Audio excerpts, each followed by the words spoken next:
Innate immunity का second line of defence. Second line of defence कुछ हमने कल पढ़ लिया था, टुडे आज पढ़ रहे हैं। नॉन स्पेसिफिक होता है और इंटरनल होता है।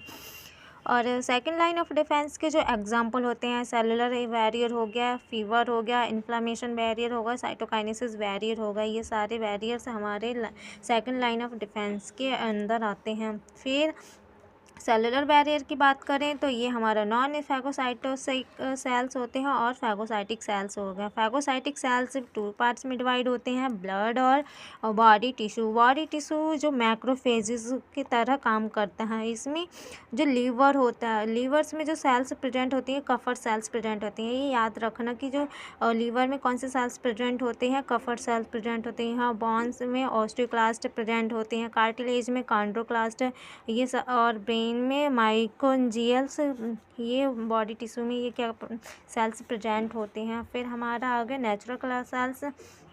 फैगोसाइटिस सेल्स के अंदर हमारा नेचुरल कलर सेल्स आते हैं। नेचुरल कलर सेल्स यानी कि जो खुद ही जनरेट हो जाते हैं और नेचुरल होती हैं, जैसे खाने पर खुद की इम्यूनिटी होती है। जैसे हल्दी जो होती है वो खुद ही अपनी इम्यूनिटी को प्रेजेंट करता है, तो नेचुरल कलर सेल्स कहलाता है। ये क्या इनका जो वर्क होता है वो वायरस के या वायरस या कैंसर के अगेंस्ट क्या लड़ने की क्षमता होती है। तो ये क्या करता है, work against virus infected cells and cancer cells. ये नेचुरल कलर सेल्स हो गए हमारे नेचुरल क्लास सेल्स। दूसरा हमारा इन्फ्लामेटरी बैरियर आ गया। इन्फ्लामेटरी बैरियर में क्या होता है, सबसे पहले जो इंजर्ड टिश्यू होते हैं, टिश्यू इंजर्ड होते हैं तो उसमें प्रोस्टोग्लैंडिन रिलीज़ हो जाते हैं हार्मोन से। ये एक प्रोस्टोग्लैंडिन लोकल हार्मोन्स होते हैं, वो रिलीज़ होते हैं। वो रिलीज़ होने के बाद ये स्टिमुलेट करते हैं पेन रिसेप्टर्स को और मास्ट सेल्स को। मास्ट सेल्स फिर क्या करते हैं, ये हिस्टामाइन को रिलीज़ करते हैं। हिस्टामाइन क्या कराते हैं, वैसोडाइलेशन कराते हैं।